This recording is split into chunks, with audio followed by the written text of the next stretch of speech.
Sveiki! Mani sauc Ilva Strupa. Es šoreiz aicinu Sandru Babko uz sarunu.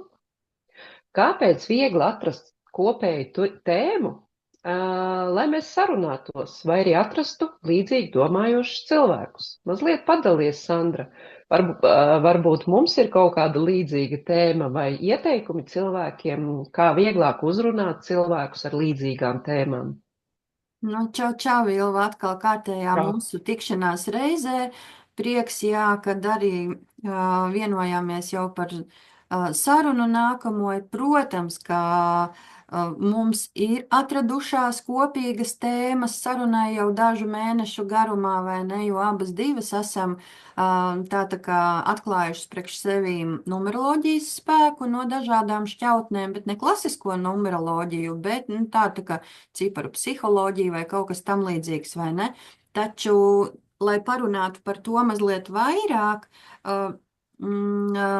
es gribēju minēt to, ko es parasti saku ļoti daudziem cilvēkiem. Facebookā daudzus gadus jau klīst tāds teiciens, ja, ka bitei nav jātērē savs laiks, lai pierādītu mušai, ka medus ir labāks par sūdu. Ja? Ļoti brīnišķīgs, manuprāt, teiciens, un līdz ar to mums ir jāmeklē savas līdzīgi domājošās bites, ja esam bites, vai mušas, ja mušas. Un līdz ar to viegli sarunāties ir atrodot kopīgās intereses, vai ne? Un, ja, piemēram, vēl kādam tur interesētu, tur numeroloģija, iepazīt sevi, tur savas stiprās puses, vājās puses pēc cipariem, vai ne? Uzreiz iemesls sarunai un pie reizes, starp citu, kā tu kopi savu veselību, kā tu rūpējies, ja, ka bez tā, ka man interesē šī tēma, es lietoju arī vēl Duolife produktus, vai ne, Ilva, ko tu par to saki? Jā, es arī piekrītu, un man atkal stiprā puse ir tieši arī, teikšu, līdzīgi ar numeroloģiju. Es arī vēl cilvēkam piesaistot, tā kā tu saki, piesaistu viņu un pastāstu, ko es lietoju arī veselībai. Un tomēr, ja cilvēks saka, man nekā nav, man nav neviena stiprā puse, man ir vienkārši viņam pateikt. Nu, izraksti tās savas, kā tu man liekas, kādreiz mācīji, un tagad es visu laiku atceros to. Izraksti vismaz 10 lietas, ko tu māki darīt. Un tad tev būs rezultāts, un tad tu ieraudzīsi, un tad tu redzēsi savas stiprās puses. Un nav tāda cilvēka, kuram nav vismaz 10, un ja ne vairāk stipro pušu.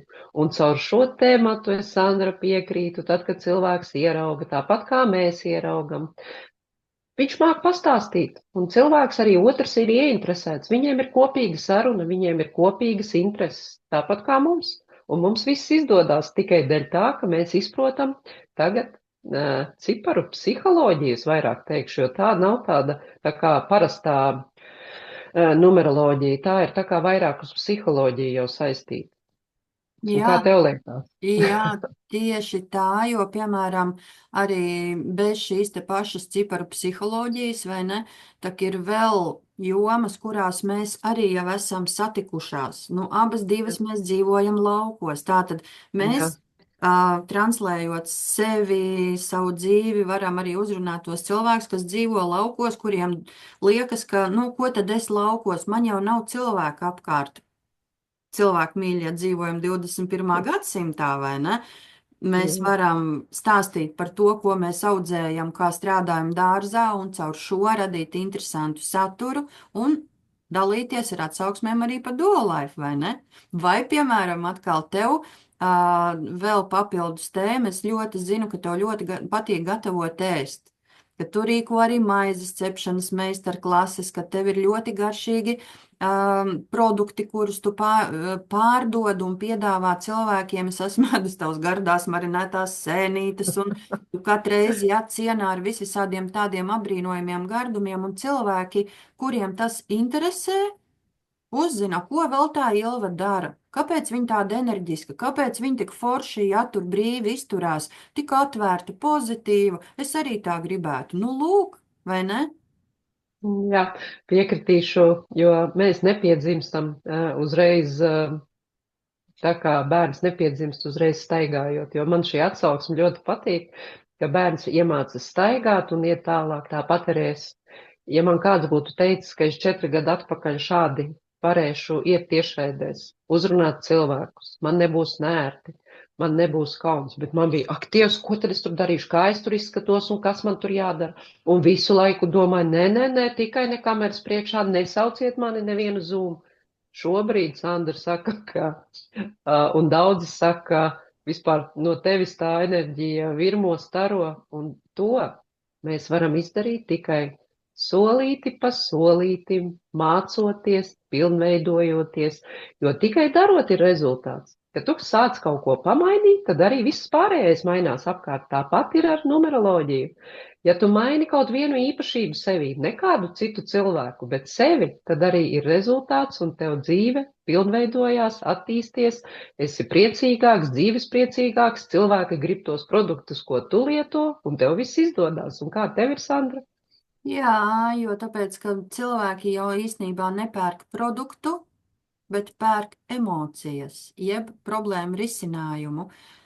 Vienalga, lai ko mēs nopirktu, man nevajag jebkādu telefonu. Es izvēlējos konkrētu telefonu, un man ir kaut kāds savs lai. Ja es nenopirku, piemēram, man te tuša blakām uz galda vienkārši stāvēja, es nenopirku tušas pēc. Ir konkrēti kritēriji, pēc kādiem es izvēlos un ko es cerēju sagaidīt, vai ne? Jo man ir īsas skropstiņas, man vajadzēja pagarinoši. Un tā tālāk, lai es justos labi, vai ne?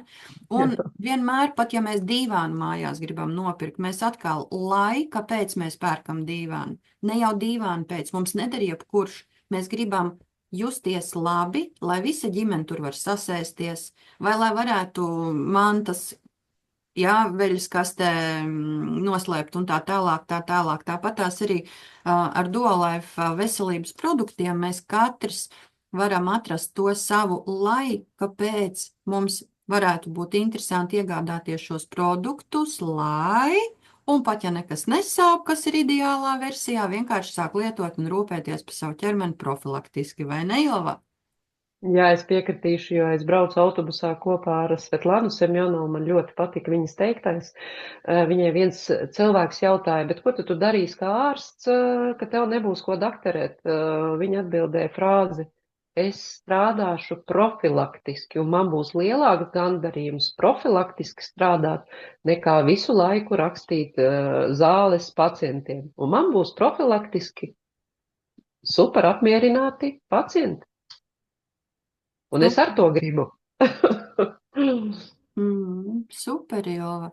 Forši, Jā. man liekas, ka mēs jau tā kā padalījāmies, Jā. par to, kas ir svarīgi atrast savas atslēdziņas, lai atvērtu durtiņas pārējiem cilvēkiem, lai viņi mūs ierauga, sadzird, ieinteresējās, un caur šo kaut kādu kopību, vai caur dārza lietām, receptēm, tamborēšanām, nezinu, krustiņu dūrienu izšūšanai, vai kā tur ir, jā, vai vienalga, lai kādas intereses mums ir, lai mēs arī varam atrast viegli savus cilvēkus un padalīties arī par Duolife.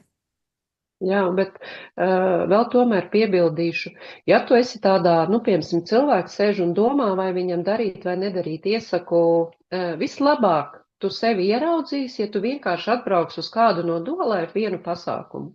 Tici man, ka tu būsi jau mainījis savu dzīvi vienu soli tuvāk tam, ko tu vēlies. Kaut vienu soli, tas tāpat kā paņemt, izlasīt labu grāmatu vai iziet šoreiz, izdomā, iziet pastaigā. Kaut vai vienu darbību izmainīt, bet iesaku, ja tu gribi kaut ko uzzināt par Duolife, labāk atbrauc uz pasākumu kādu, jautā Sandrai vai man vai savam cilvēkam, ko tu pazīsti, bet atbrauc, vienreiz atbrauc, nebūs vīlies. Un kā tev, Sandra, liekas? Protams, jo vēl jo vairāk, ka burtiski tuvumā mums tūlīt jau ir jau gaidāmais tuvākais pasākums, kas notiks jau 12. aprīlī Bauskā, kur mēs abas divas arī jau piedalīsimies. Tu būsi atgriezusies jau no Nīderlandes atpakaļ. Būs tā kolosālā iespēja satikties un, protams, atkal kopā pabūt, padegustēt produktus, izmēģināt, ja, un paklausīties brīnišķīgus stāstus par no citiem cilvēkiem arī par produktu vērtīgo ietekmi un arī kosmētikas ietekmi uz mūsu ķermeni un labsajūtu. Jā, un mana līdere, godīgi, pie kā es mācos, man māca, tas ir numeroloģija. Viņas pēdējais teikums ir šāds. Nu, nebūs rezultāta, ja tu nesāksi kaut vienu darbību, kaut vienu maiņas soli. Viņa ļoti forši krieviski to pateica. Es nevaru tā burtiski latviski pārturkot, bet krieviski bija tik fantastiska tā saruna, ka es sapratu, nu, pat, lai tu mainītu kaut ko, ir viena darbība vismaz jāizdara. Jāatbrauc uz pasākumu, vai jāpajautā par produktiem, vai jāuzzina, vai jāizlasa. Tu piekritīsi man, un mēs jau varēsim beigt tad sarunu. Jo... Jā, piekrītu, un arī Jā. droši vien jau šī reizītē tad arī būs gana, un paldies, Paldies, jā, Sandri. ka Atā. uzaicināji, jā. Paldies!